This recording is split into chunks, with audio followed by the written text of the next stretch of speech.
नमस्कार, सबसे बड़ा मुद्दा देख रहे हैं आप। मैं हूं आपके साथ शुभम त्रिपाठी। जिस योगी मॉडल पर तंज कसे जा रहे थे, जनता ने उसे ही सराहा है। कम से कम 2 उपचुनाव में बीजेपी की जीत से तो यही साबित हो रहा है। एक तरफ अखिलेश के गढ़ को जनता ने उजाड़ दिया, दूसरी तरफ खुद को टाइगर बताने वाले आजम खान के जुल्म से रामपुर की जनता ने निजात पाली है। जिस उत्तर प्रदेश को जरायम पेशा लोगों का गढ़ माना जा रहा था, वो अब खुद तख्ती लगाकर जेल की पनाह मांगते नजर आ रहे हैं। जनता उस दलदल में फिर से नहीं फंसना चाह रही है जिसमें तुष्टीकरण के नाम पर लूट मचाई गई, अवैध कब्जे किए गए। जनता ने योगी के बुलडोजर मॉडल पर मुहर लगा दी है। ऐसे में सवाल उठते हैं कि बाबा का बुलडोजर वर्सेज एसपी का दलदल, आखिर अब दलदल जो है वो पूरी तरीके से खत्म होता चला जा रहा है और यूपी के वोटर्स को क्या अब बुलडोजर मॉडल भा गया है। प्रदेश में एसी पॉलिटिक्स को जनता ने पटकनी दे दी है, जो देसी पटकनी है वो दे दी है और उपचुनाव में जीत से बुलडोजर ने क्या साइकिल को रौंद दिया है। योगी के बुलडोजर मॉडल ने अपराध तंत्र की क्या कमर तोड़ दी है? ये वो तमाम सवाल हैं जिसके जवाब हम तलाशेंगे, लेकिन उससे पहले ये रिपोर्ट देखिए।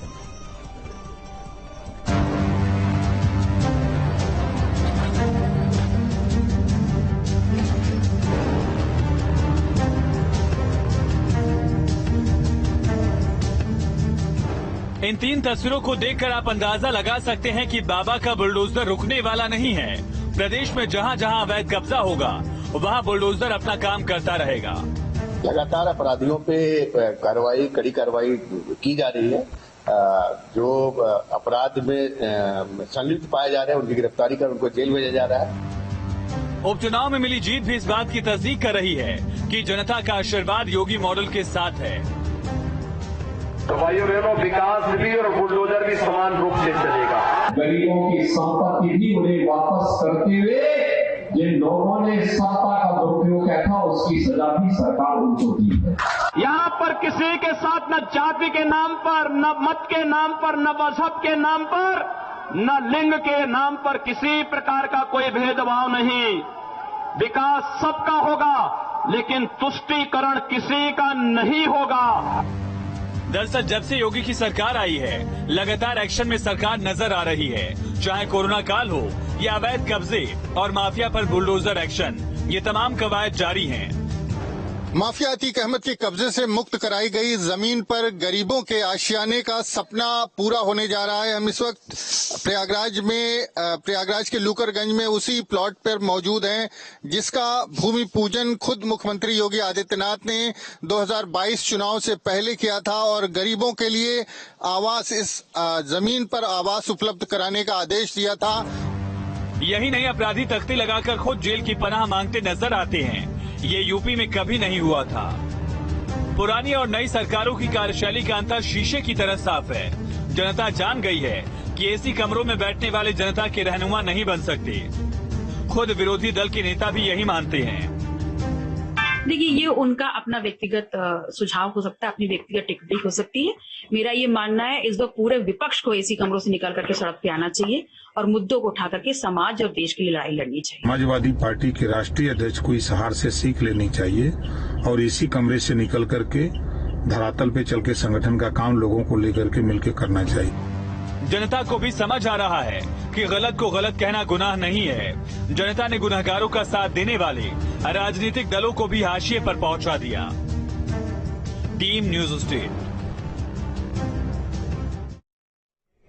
तो इन तमाम सवालों के हम जवाब तलाशेंगे। हमारे साथ जो खास मेहमान जुड़ रहे हैं उनका परिचय आपसे करवाते हैं। हमारे साथ वरिष्ठ पत्रकार अवधेश कुमार जुड़ रहे हैं, संजय चौधरी बीजेपी के प्रवक्ता हमारे साथ हैं, समाजवादी पार्टी के प्रवक्ता भुवन जोशी हमारे साथ जुड़ रहे हैं और उमाशंकर राजभर अब से कुछ देर में हमारे साथ जुड़ेंगे, एसपी के प्रवक्ता। आप सभी का बहुत स्वागत है। सबसे पहले अवधेश जी, मैं आपके पास आऊंगा, चूंकि गैर राजनीतिक व्यक्ति आप हमारे साथ इस वक्त इस पैनल में मौजूद हैं। एसी पॉलिटिक्स का बहुत ज्यादा जिक्र हो रहा है इस वक्त अवधेश जी। ओम प्रकाश राजभर ने भी एसी से निकलने की सलाह अखिलेश यादव को दे डाली है और क्या एसी पे अब देसी पॉलिटिक्स जो है वो भारी पड़ गई है? निरहुआ का जो देसी अंदाज है, जिस तरीके से लोगों से मिलना है और जमीन पर उतरना, क्या यहां पर बीजेपी की मजबूती और समाजवादी पार्टी की कमजोरी बना है? अवधेश जी, देखिए, अगर हम अखिलेश यादव एसी से नहीं निकले और निरहुआ लोगों से ज्यादा मिलते रहे, अगर इसके आधार पर मूल्यांकन करेंगे तो इस चुनाव परिणाम के जो बड़े अर्थ हैं वो हम नहीं समझ पाएंगे। देखिए, इसमें कैंडिडेट मायने नहीं रख रहा था इस चुनाव में। अब भारतीय जनता पार्टी की ओर से न कैंडिडेट मायने था, सपा की ओर से धर्मेंद्र यादव के होने से कैंडिडेट जरूर मायने था, क्योंकि वो उसी परिवार से आते हैं, क्योंकि वो पहले अखिलेश यादव की सीट खाली हुई थी, तो जाहिर है कि उसके मायने थे। ये चुनाव विधानसभा के बाद हो रहे थे और विधानसभा में ये साफ था कि मुस्लिम यादव गठजोड़ जो है वो काम किया, मुसलमान यादव और कुछ जहां जहां दूसरी जातियां थी एक मुश्त होकर सपा के पक्ष में गई थी। इस चुनाव परिणाम ने साबित कर दिया है कि सपा के लिए मुसलमान भी अस्थायी वोट आधार अब नहीं रहा है जी। दूसरी पार्टी अगर उतरती है ठीक से तो मुसलमान वोट उसका कट सकता है। इसका मायने ये है कि 111 सीटें जीतने वाली सपा भविष्य के लिए उत्तर प्रदेश की बड़ी शक्ति नहीं रह सकती है। आजम खान ने पूरा इमोशनल कार्ड खेला जब आजम जेल, बिल्कुल सहानुभूति पाने की उन्होंने कोशिश की, लेकिन वो सहानुभूति उनके गढ़ में भी नजर नहीं आई अवधेशी। वही कह रहा हूं ना, तो जाहिर है कि उनके विरुद्ध जो योगी आदित्यनाथ ने कार्रवाई की, उनको जेल में रखा, उनकी जमीनें जब्त हुई, उसका जनता में विरोध नहीं था। विधानसभा चुनाव के मामले ओपी राजभर की सलाह को कैसे देखते हैं? ओपी राजभर की सलाह को कैसे देखते जो अखिलेश यादव को दिया उन्होंने? नहीं, तो ओपी राजभर तो खुद ही निकल के आए थे ना। ओपी राजभर तो वहां घूम रहे थे, वो तो एसी से निकल के आए थे। उन्होंने क्या कर दिया? वो तो चाह रहे थे कि मेरी बदौलत जिता के चले जाए। वो अब यहाँ क्या है कि हार की जिम्मेवारी कोई लेने को तैयार नहीं है। ओम प्रकाश राजभर आजमगढ़ में सबसे ज्यादा प्रचार करने वाले नेता रहे। ओम प्रकाश राजभर क्यों नहीं स्वीकार करते हैं कि भाजपा से अलग होने के बाद उनकी हैसियत राजनीति में? तो फिर सलाह के क्या मायने हैं? जो सलाह वो अखिलेश यादव को दे रहे हैं उसके क्या मायने? उसके मायने इतने ही है कि हमारी कोई जिम्मेवारी नहीं है।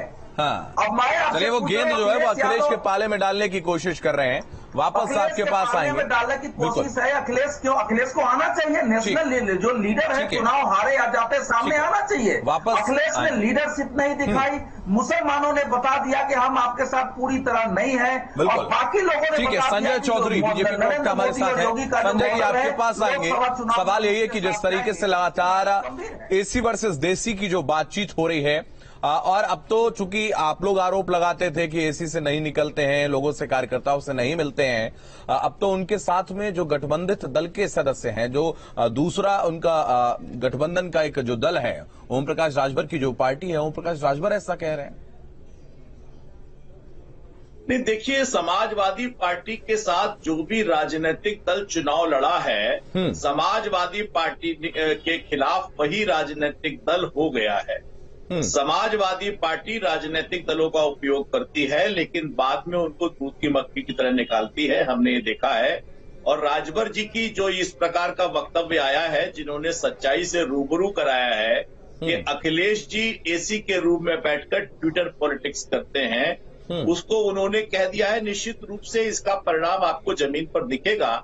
लेकिन इस चर्चा की शुरुआत में जिस MY फैक्टर की बात हो रही थी, वास्तव में वो MY factor real MY factor से टूट गया है। यानी मुस्लिम यादव गठबंधन अब मोदी और योगी के MY फैक्टर से टूट गया है। ये उत्तर प्रदेश का चुनाव का परिणाम बताता है कि उत्तर प्रदेश की जनता ने, योगी ने ही बुलडोजर नहीं चलाया, उत्तर प्रदेश की जनता ने भी अपने जनादेश के बुलडोजर से ऐसे राजनीतिक दलों को धराशाही कर दिया है जो वास्तविक मुद्दों के बजाय, जो विकास के मुद्दों की बजाय दंगों की राजनीति करते थे, जो पत्थरबाजों की राजनीति करते थे, जो आतंक की राजनीति करते थे, जो भ्रष्टाचारियों की राजनीति करते थे, ऐसे सारे इश्यूज पर रियल इश्यूज हावी हुए हैं। और जातिवादी उत्तर प्रदेश में विकासवादी राजनीति का श्री गणेश हुआ है, और यह योगी और मोदी के नेतृत्व की एक बड़ी जीत है। ठीक है, और ठीक है, अब जवाब लेते हैं, क्योंकि सबसे अंत में भुवन जोशी जी मैं आपके पास आ रहा हूं। पूरी चर्चा आपके इर्द गिर्द है, आपकी पार्टी के इर्द गिर्द है। अखिलेश यादव एक तो चुनाव में नजर नहीं आते, प्रचार करने नहीं जाते हैं, उसके बाद आपके साथ में आपके सहयोगी दल के जो एक नेता है ओम प्रकाश राजभर, वो भी आरोप लगा देते हैं। बीजेपी के आरोप से कैसे बचेंगे जब आपके सहयोगी ऐसा आरोप लगा रहे हैं? देखिए, राजनीति शास्त्र के विद्यार्थी होने के कारण हम पाते हैं जब चुनाव हो जाता है उसके परिणाम की ईमानदारी से समीक्षा करते हैं और जब हम समीक्षा करते हैं तो हम पाते हैं कि जो ये चुनाव समाजवादी पार्टी ने लड़ा है, ये केवल भारतीय जनता पार्टी से नहीं लड़ा है। भारतीय जनता पार्टी, बसपा, एएमआईएम और पीस पार्टी प्लस शासन प्रशासन और इनके बैड एलिमेंट, इनके खिलाफ चुनाव लड़ने का काम कर रहा है। और जैसा कि अभी अकल हम बयान से सुन पा रहे थे, धर्मेंद्र यादव जी ने चुनाव हारने के बाद जब बैठक को जनता को संबोधित किया, उन्होंने कहा था कि माननीय अखिलेश यादव जी के सहयोग के बिना मैं चुनाव नहीं लड़ पाता। अगर मैं चुनाव लड़ पाया हूं तो माननीय अखिलेश यादव जी की वजह से लड़ पाया हूं। तो निश्चित तौर पर मैं कहना चाहता हूं, जब कैंडिडेट ये बात कह देते हैं तो उसके बाद अन्य बातों के लिए कोई स्पेस रहता नहीं है। और मैं कहना चाहता हूं, जो ऐसी पॉलिटिक्स की बात हमारे नेता माननीय अखिलेश यादव जी के लिए जो हमारे विरोधी कह रहे हैं या अन्य साथी जो बोल रहे हैं, मैं निश्चित तौर पर कहना चाहता हूँ, मैं बोलूं जवाब जी बोलिए। मैं कहना चाहता हूं, योगी सरकार के जो जाति विशेष धर्म विशेष पर टारगेट करके जिनके साथ अन्याय हुआ है, उन पे मरहम लगाने का काम अगर किसी ने करा है तो केवल आदरणीय माननीय अखिलेश यादव जी ने करा है। नहीं तो फिर अखिलेश यादव नजर क्यों नहीं आए? प्रचार करते हुए नजर नहीं आए। और उसी दिन मैंने देखा एक माफिया के घर वो पहुंच गए थे, पता नहीं क्यों, जिसका बुलडोजर से घर गिराया गया था और वो बड़ा माफिया है, तमाम आरोप उसके ऊपर है। कन्नौज में उसके घर पहुंच गए थे अखिलेश यादव, लेकिन प्रचार करने नहीं गए। देखिए, जिसे आप और हमारे विरोधी माफिया कह रहे हैं, हम उसको इस तरह से कहना चाहते हैं कि केवल योगी सरकार के द्वारा प्रताड़ित किए हुए व्यक्ति के कारण, उत्तर प्रदेश के बेटे होने के कारण माननीय अखिलेश यादव जी हर उस घर में जा रहे हैं, उस गैंगस्टर का आरोपी लगाने का काम कर रहे हैं। दर्जनों मुकदमे हैं, गैंगस्टर का आरोपी है, दर्जनों मुकदमे हैं। चाहे तो नाम भी मैं ले लूंगा, और आज की नहीं है, पुरानी सरकारों के हैं। आपकी सरकार के भी मुकदमे उनके ऊपर हैं। देखिए, मैं कहना चाहता हूँ, इसी प्रदेश को प्रदेश और देश देख रहा है कि क्रिकेट के बैट से बैटिंग कर रहा है, वो इनके साथी के रूप में काम कर रहे हैं। इनके साथी थे एक एमएलसी प्रत्याशी थे वैसे बनारस के भारतीय जनता पार्टी के, वो ये कहता आपके चैनल के माध्यम से कि मुझे तो माफिया ने हरा दिया लोग, और ये कहते हैं भारतीय जनता पार्टी के लोग हम तो माफिया मुक्त हो गए। तो कौन रोक रहा है योगी सरकार को? इनका जब कैंडिडेट कहता है कि माफिया ने मुझे चुनाव हरा दिया, और मैं नाम खोल के बता दूंगा, संजय चौधरी जिस तरीके से लगातार तमाम आरोप हैं उसकी सफाई देते हुए तो भुवन जी नजर आ रहे हैं। भले ही सफाई दें, लेकिन साफ तौर पर जमीन पर नजर नहीं आए अखिलेश यादव। एक दिन प्रचार करने नहीं गए, सिर्फ सोशल मीडिया पर नजर आए, ये तो साफ दिखता रहा है। नहीं, मैं शुभकामनाएं देता हूं अपने समाजवादी पार्टी के मित्र को कि इसी तरह की भावनाएं अपने राजनीतिक दल के प्रति रखिए। आपकी भावनाओं से ओतप्रोत होकर अखिलेश यादव जी ऐसे ही जनता के बीच में न जाएं, एसी में बैठकर आराम तलबी करें, ये उनको मुबारक हो। और आप उनकी इसी भूमिका की प्रशंसा कीजिए, यश के गीत गाइए, भाजपा के लिए अच्छा है। लेकिन भारतीय जनता पार्टी निश्चित रूप से जनता के जनादेश को, जो भारतीय जनता पार्टी ने भ्रष्टाचार से मुक्त होकर, भेदभाव से मुक्त होकर योजनाओं को नीचे तक पहुंचाया है, भाजपा के कार्यकर्ताओं ने, भाजपा के नेतृत्वकर्ताओं ने जमीन पर उतरकर लोगों की सेवा की है, उनसे जाकर अपनी योजनाओं के बारे में उनको बताया है। भारतीय जनता पार्टी इस प्रकार का लगातार अभियान जवाब दीजिए और जनता की समस्याओं का समाधान करती रहेगी। और इस प्रकार की आरोप हारने के बाद अक्सर राजनीतिक दल लगाया करते हैं। मैं जोशी जी को धन्यवाद दूंगा कि वो इसी प्रकार का अपने नेतृत्व की यशगाथा गाते रहे। गिरफ्तारी तुरंत हो जाती है, हालांकि हम उनका भी विरोध करते हैं जब उन्होंने हिंदू देवी देवताओं का अपमान किया था, लेकिन एक मुस्लिमों के गुरु के अपमान के रूप में अभी अभी तक गिरफ्तारी नहीं हुई है। आपका एक साथी है, वोट डालने नहीं जाता, आपका दूसरा नेतृत्व करता है, वो वोट डालने नहीं जाता, कैसे राजनीति? इनको दिक्कत इसलिए है क्योंकि सड़क से लेकर सदन तक अगर उनको घेरने का काम कर दिया है तो केवल मेरे नेता माननीय अखिलेश यादव जी और हमारे समाजवादी पार्टी के नेता और कार्यकर्ता करते हैं। यही दिक्कत का विषय है, क्योंकि जब सदन में वो इनसे रिपोर्ट कार्ड लेने की कोशिश करते हैं तब जाके इनके पसीने छूटने का काम होता है। मैं कहना चाहता हूँ, एसी में वो नहीं बैठे, एसी में वो लोग बैठे हैं जो निश्चित तौर पर जनता का पोषण कर रहे हैं। जनता के बीच में जाते नहीं हो, वोट मांगने जाते नहीं हो, जनता की बात सुनते नहीं हो, जनता के साथ भेदभाव करते हो। अरे आप वही राजनेता हो भैया जो कहते हो कि वैक्सीन जनता के लिए ठीक नहीं नहीं है। जनता के लिए कहते हो कि बैंक का खाता खुलवाना ठीक नहीं है, जनता के लिए कहते हो कि बुलडोजर चलाना ठीक नहीं हो। आप ऐसी राजनीति करिए, हम मेहनत की राजनीति करेंगे, आप पैसे की राजनीति कीजिए, हम सदाचार की राजनीति करेंगे, हम ईमानदारी की राजनीति करेंगे। आप इस प्रकार से करिए, आपका नेतृत्व आपको मुबारक हो, आपके एसी की ठंडी हवा आपको मुबारक हो। हमें परिश्रम करने दीजिए, जनता की समस्याओं से रूबरू होने दीजिए, हम ऐसे ही करेंगे, आप उसी तरह से कीजिए। और मुझे लगता है जो अपनी हार से सबक नहीं लेते, जो अपनी हार से सबक नहीं लेते, उनका यही होता है। आप बार बार लगातार उत्तर प्रदेश की जनता से हार का सर्टिफिकेट लेने के बाद भी सुधरने को तैयार नहीं है। आप ऐसे ही रहिए, आपको मुबारक हो, आपके लिए शुभकामनाएं, और आपका नेतृत्व आपको ऐसे ही नेतृत्व दे, इसलिए आपको बहुत बहुत बधाई, बहुत बहुत शुभकामनाएं। आप ऐसे ही कीजिए, आपका नेतृत्व, आपका संगठन ऐसे ही करे, आपको बहुत बहुत शुभकामनाएं। अवधेश जी आपके पास आऊंगा। उपचुनाव में अगर देखा गया, पीछे भी अगर हम देखें तो 2 उपचुनाव जब हुए थे, गोरखपुर का चाहे हम देख लें, और उसके अलावा अगर हम देख लें तो फूलपुर का जो चुनाव हुआ था, उसमें समाजवादी पार्टी ने जीत हासिल की थी। लेकिन इस बार भी दोनों सीटों पर जिनकी जो पहले से जीते हुए कैंडिडेट थे, उनकी पार्टी जो है वो चुनाव हार गई है। उपचुनाव को क्या समाजवादी पार्टी ने गंभीरता से नहीं लिया, मानते हैं आप?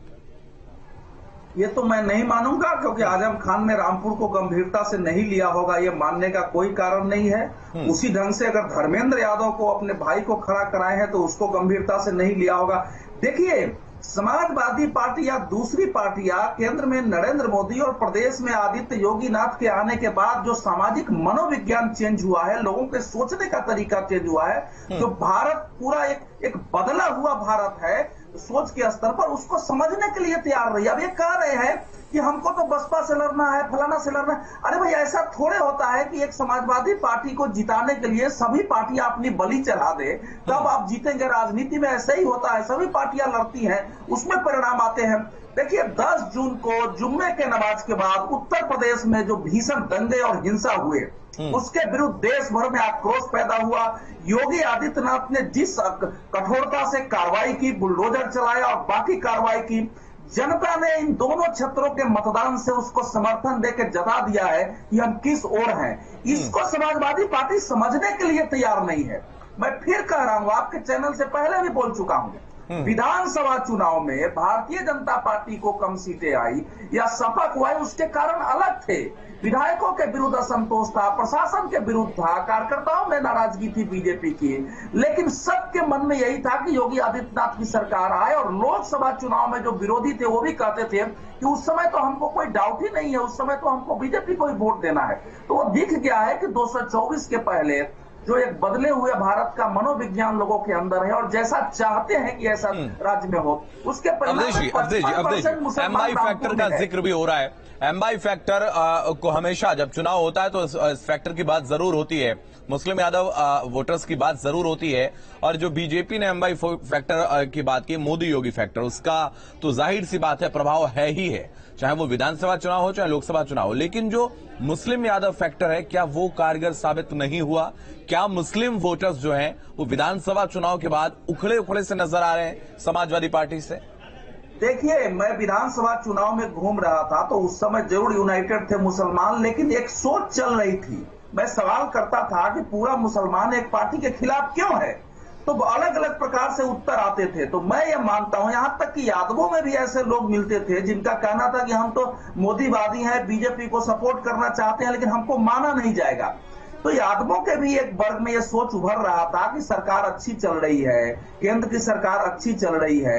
ये सोच प्रभाव डालता है उतने उत्साहजनक ढंग से। मैं तो ये तो नहीं मानता हूं कि यादवों ने जाकर के बीजेपी को पूरी तरह वोट कर दिया होगा, लेकिन वो उत्साह समाजवादी पार्टी के पक्ष में देने का नहीं है रह गया। और मुसलमानों ने प्रश्न उठाए थे समाजवादी पार्टी की नीति पर। देखिए, ये ध्यान रखना चाहिए पार्टियों को कि मुसलमानों के वोट के लिए जितना आप झुकते हैं उतना आपको ब्लैकमेल होता है। कांग्रेस का वोट जो है, मुख्य वोट उत्तर प्रदेश में मुसलमान था, मुसलमानों ने पूरी तरह छोड़ दिया, कांग्रेस शून्य पर पहुंच गई आज उत्तर प्रदेश में। समाजवादी पार्टी इस खतरे को नहीं समझ रही है। इस चुनाव ने खतरे की घंटी बजा दी है कि आप मुसलमानों को सामान्य नागरिक मानकर व्यवहार करिए, अलग से उनके लिए विशेष अपने को दिखाएंगे कि हम मुसलमान समर्थक हैं, भाजपा विरोधी हैं, तो एक दिन वो भी आपको छोड़ के जाएंगे अगर उनकी आकांक्षाएं पूरी नहीं होंगी तो। ठीक है भुवन जी आपके पास आएंगे, चूंकि समय जो है वो आगे लगातार बढ़ता जा रहा है। रामपुर की जो सीट है उस पर बहुत आश्वस्त नजर आ रहे थे आप। आजम खान जेल से छूट कर आए, उनको लगा कि सहानुभूति यहां पर मिलेगी, लोग उनके साथ में हैं, प्रत्याशी भी इस बार बदल दिया, उनकी फैमिली से नहीं आया, क्या कुछ कारण रहे?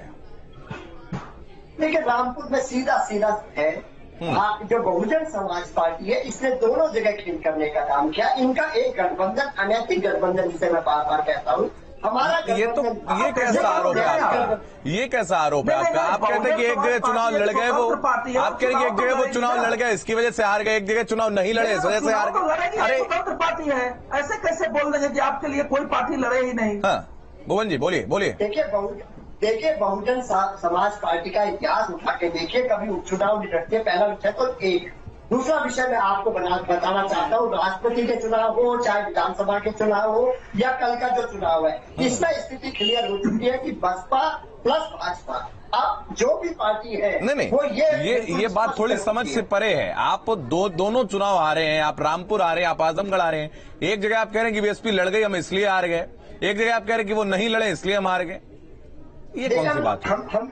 हम लोग राजनीति शास्त्र के विद्यार्थी है, 5 उंगली हमारे मुंह में जाती है। जो इनके पिछली बार स्टिंग हुआ उसमें साफ कह दिया गया कि 300 टिकटों का फाइनल भारतीय जनता पार्टी के इशारे पे हो रहा है। ऐसा बसपा मैं नहीं कह रहा, बसपा का नेता कह रहा हूँ उस स्टिंग में। तो निश्चित तौर पे ये लोग काम जो कर रहे हैं वो साथ मिलकर कर रहे हैं। इनको हम कह रहे हैं, अब बहन जी को हम कह रहे हैं कि वो एनडीए का अलायंस पार्टनर बन जाए। अब मौका अच्छा है, अलायंस पार्टनर घोषणा करते जैसे नहीं तो ये आप क्या चाहते हैं कि दूसरा दल आपके कहने से लड़े, आपके कहने से ना लड़े, आप ये चाहते हैं क्या? वो भी पार्टी है, आपसे बड़ी पार्टी रहे हैं। अनैतिक गठबंधन क्यों कर रहे हैं? अनैतिक गठबंधन क्यों कर रहे हैं? अरे इसकी कोई आधिकारिक पुष्टि हुई है कहीं, कोई सबूत हो, कुछ हो तो आप उसको सामने लाइए। राजनीति शास्त्र के विद्यार्थी साहब 27 साल से राजनीति कर रहे हैं, कुछ समझते होंगे। नहीं, मेरा कहना है कि किसी पार्टी का अधिकार है कि किस पार्टी को सपोर्ट करता है, विरोध करता है। संजय जी, अनैतिक गठबंधन का जो ये जिक्र कर रहे हैं चलता है, इस पर आप अपनी बात रखिए। देखिए भुवन जी जिस बात को कह रहे थे, मैं उस बात को थोड़ी सी बड़ी करता हूं। मैं कहता हूं कि अगर इस उपचुनाव में कांग्रेस पार्टी ने आगेदारी दिखाई होती और बहुजन समाज पार्टी की नेता मायावती भी मैदान में उतरी होती तो समाजवादी पार्टी दोनों कॉन्स्टिट्यूएंसीज में नंबर 3 की पोजीशन पर रहती। नंबर 3 की अगर कांग्रेस भी लड़ी होती और बसपा भी पूरी मुस्तैदी के साथ लड़ी होती तो समाजवादी पार्टी जिस मुगालते में जी रही है वो मुगालता और वो सपना चकनाचूर हो जाता। दरअसल समाजवादी पार्टी के नेता जमीनी हकीकत से रूबरू नहीं होना चाहते। आप बताइए, किसी भी संसदीय क्षेत्र में आप बड़े नेता को हटाकर छोटे कद के नेता को देंगे तो न उसे संगठन स्वीकार करता है, न उसे ठीक है। अवधेश जी आपके पास आएंगे। अगर ऐसा होता तो ऐसा हो जाता, ऐसा ना होता तो ऐसा हो जाता। ये बाद में अपने आप को दिलासा देने के तमाम तरीके हैं। देखिए, समाजवादी पार्टी ने न 2014 में, न 17 में, न 19 में और न 22 में इस बात का मूल्यांकन किया, आत्ममंथन किया कि हम हार क्यों रहे हैं। ये ऊपरी तौर पर कारण मानते हैं। इनको सोचना चाहिए कि आखिर आपका मुसलमान वोट बसपा ने काट क्यों लिया, मुसलमान आपके साथ क्यों नहीं आया है, ये तो सोचना चाहिए। आखिर रामपुर में 55% मुसलमान होते हुए आप हार क्यों गए हैं? बहुत आप समझने की कोशिश नहीं कर रहे हैं कि राजनीति के जो आपकी परंपरागत धारा थी उसको जनता नकार रही है। मोदी और योगी के नाम पर राजनीति की परंपरागत धारा बदल रही है। उसको नहीं समझेंगे तो उत्तर प्रदेश में नष्ट हो जाएंगे जैसे कांग्रेस नष्ट हो गई है।